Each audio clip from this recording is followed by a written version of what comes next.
Good morning. This is Susan, and this is Susan's Ramblings. I have been missing for a few weeks, for about a month, simply because I've been getting adjusted to my new living style, and the crafts activity person has kept me really busy on different projects, and we're trying to come up with simple projects for the residents. This is where my art training, camp training, comes in very easily. And by the way, this video is going out to Martin's Midlife Misadventures. Thanks for asking about me, and thanks for contacting me all those weeks when I didn't answer. And no, I was lazy, I guess you call it. And I didn't check my channel. I'm sorry.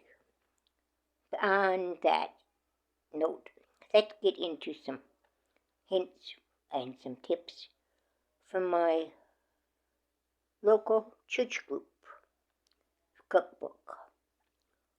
And this one, the first part, has mostly to do with meats, simply because we're going into the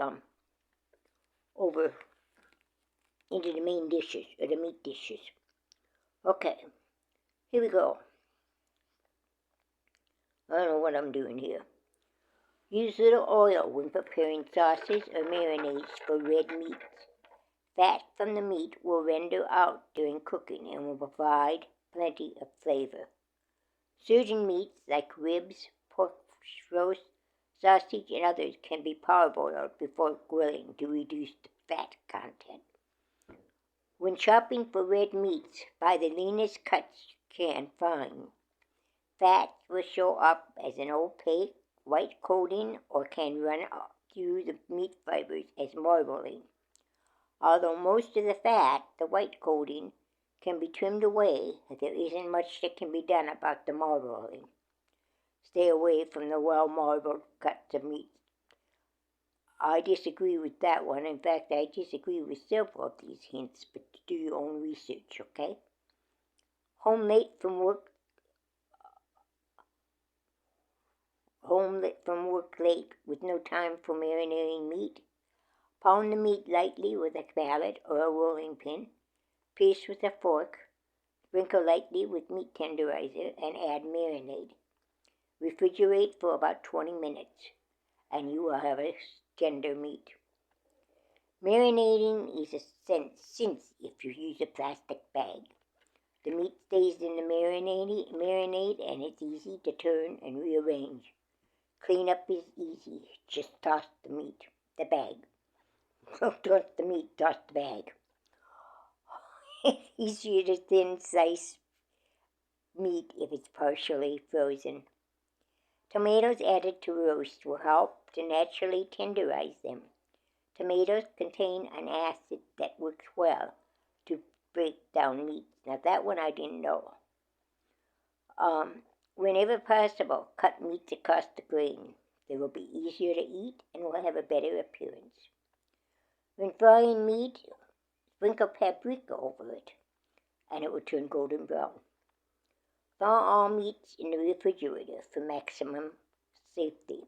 And also, do not throw your meats on the top shelf, because your juices may run into the other foods and contaminate them.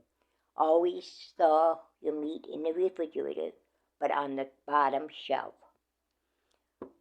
Refrigerate poultry promptly after purchasing. Keep it in the coolest section of your refrigerator for up to 2 days. Freeze poultry for longer storage. Never leave poultry at room temperature for more than 2 hours. If you're microwaving skinned chicken, cover the baking dish with a vented clear plastic wrap to keep the chicken moist. Lemon juice rubbed on fish before cooking will enhance the flavor and help to maintain a good color. Scaling a fish is easier if vinegar is rubbed on scales first. Now that one I didn't know, and I Believe me, I've scaled plenty of fish. Okay, the next one. If I can keep it from falling. Overripe bananas can be peeled and frozen in a plastic container until it's time to bake bread or cake. When baking bread, a small dish of water in the oven will help keep the crust from getting too hard or brown. Use shortening, not margarine or oil, to grease the pan, as margarine and oil will absorb more readily into the dough or the batter, especially when you're doing bread. Use a metal ice tray divider, I don't know if you can even find them anymore, to cut biscuits in a hurry. Press into the dough and the biscuits will separate at dividing lines when baked. To make self-rising flour, mix 4 cups of flour, 2 teaspoons of salt, and 2 tablespoons of baking powder, and store it in a tightly covered container. Hot water kills yeast. One way to tell the correct temperature is to pour water over your forearm. If you cannot feel either hot or cold, the temperature is just right. When in doubt, always sift flour before measuring. When baking in a glass pan, reduce the oven temperature by 25 degrees. Also, if you're cooking in a dark pan, reduce the heat. If your biscuits are dry, it could be from too much handling, or the oven temperatures may not have been hot enough. Biscuits should bake at 400 to 425 degrees Fahrenheit. When baking bread, you will get a finer texture if you use milk. Water makes a coarser bread. Nut breads are better if stored 24 hours before slicing. I don't know who can save a nut bread for 24 hours before slicing it. Not in my house, sorry. To make breadcrumbs, toast the heel of the bread and chop it in a blender or a food processor. Cracked eggs should be only used in dishes that are thoroughly cooked, as they may contain bacteria. There again, I disagree with that, but do your own research.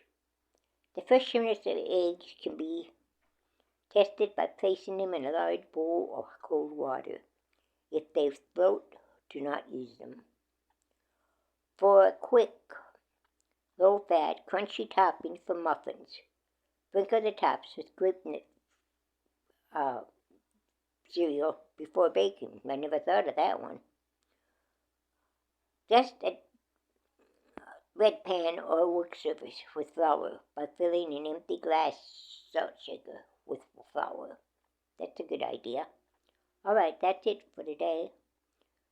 Martin's Midlife Misadventures. Check them out. And Ashley and Amy, thanks for checking on me. We love you girls.